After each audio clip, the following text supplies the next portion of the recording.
Yes.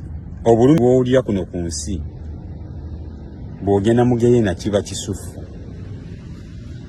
buba bweyongera. Naye ate bw'ogenda mu ggulu buba bukoma obutadda. Mu kibuga ekyo Bayibuli egamba tekirina musana wadde enjuba. Yesu y'enjuba yaakyo, Yerusaalemi ekipya. Bayibuli egamba ekibuga ekyo temuli baboonoonyi, temuli babalimba.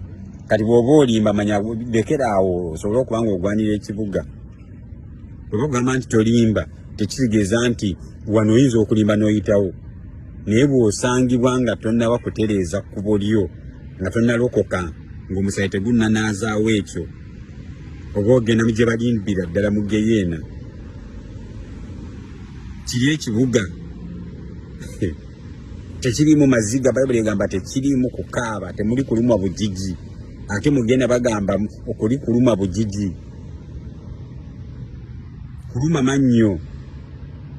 So basebo ne bannyabo, tulina omukisa nti enjiri eyatuleetera Mukama waffe Yesu Kristo gye tubuulira, eyafa n'azuukira, kyekyo ekikusobozesa okusalawo olwaleero. Korona mwerabire. Korona si kyekizibu ekiri mu nsi kati, kubanga mulimu endwadde endala emitwalo nga 100 ng'ogasseeko korona. Corona is just an addition of one of those things that can eliminate or take away life. Corona ye Geyeena kyekikulu kyoba olwanisa olabe nti tuyingira eggulu. Nze naawe ffenna twebuulirire. That's what we need. That's what we need. Abamu twali twesiga church. Naye kati church kati genda osabe. Why? We thank God for the churches. Twebaza Katonda olw'amakanisa, twebaza Katonda olw'abasumba, twebaza Katonda. Naye kisinga obukulu kiri nti nga bw'olabye ekkanisa nga ziggaddwa, n'oyagala okunukkirize ne musumba wo nga tosobola na kumulabako bulabi bwoti, kubanga abeera wala, baaganye interdistrict travels, baaganye okutambuza emmotoka tezitambula, toyina na ssimu abamu, oba zino ezisobola okuba nga zikulaga ekifaananyi ky'omuntu, tomanyi kumanya bane musumba wo gyali oba taliiyo. Kikulaga ki? Nti akakisa ke wafuna ne kano koolina n'akalala konna koolifuna okuba mu kkanisa, okuwulira enjiri, okubuulira enjiri, bikozese.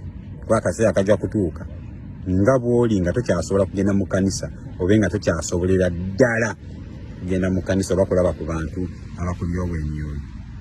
Korona akuyigiriza kati we tuli nti kati gwe mulyoyi wa mwoyo gwasookerwako. Ekirungi tukwebaliza Katonda nti enjiri ebuuliddwa ate ekyabuulirwa ate tujja kwongera ogibuulira. Naye buli katono k'ofunako kabenga ka Covidex kempulira e Uganda ke batonyezaako akaseerebwa ennyo ke batandikiddewo okucupula, buli njiri gy'owulira, buli kyawandiikibwa ky'osoma, buli ssaala gy'okola kabenga ka Covidex akaweweeza ku mumiro, omubiri gwo gwongere okulwanyisa ekibi, omubiri gwo gwongere okwenenya, emmeeme yo yongere okwenenya, yongere okutereeza amakubo, yongere okureconsilinga n'okweteekateeka. Bw'otwalibwa ogende mu ggulu, mu kibuga kyenkugambye, omutali kukaaba, omutali buyinike, omutali nnaku. Bayibuli kyegambako nti Omwoyo Omutukuvu alitusangula amaziga gaffe. Njakusoma naye ekyawandiikibwa nkulage ekigenda okubeerawo, oba oyagala oba toyagala. Ekyo kinjagala okumaliza nakyo olwaleero. Bwe tunadda olulala tujja kuzimba ku kirala, naye olwaleero njagadde nkusomere ekyawandiikibwa omanye ekigenda okubeerawo, oba oyagala oba toyagala. Ate n'ekyokubiri nti bangi tebamanyi bwe kigenda kubeerawo, ng'ate oteekwa okumanya. Abangi tebamanyi bwe kigenda kubeerawo oba lwaki kigenda kubeerawo, ng'ate oteekwa okumanya. Naddala gwe omulokola mpuliriza. Abantu bangi batandise okwogera ku kugema COVID-19, bagenda tukuba 666 okusinziira ku byawandiikibwa. Si gwe ogenda okugyekuuma. Era mpulira abasomesa abamu abawabisa abantu tokola bwoti 666 tokola bwoti 666 bweba yakuyingira tojja na kumanya n'okubeera obubeezi omulamu mu nsi is the first step of 666 okubeera ate 666 weegenda okubeererawo nga bingi bibadde byengenda okulaga wano 666 abasinga gye musinga okutya bayibuli tekugamba ko nti tya 666 kubanga eddagala lya 666 lye lino lyengenda okuwa lye lino lyembadde nkuwa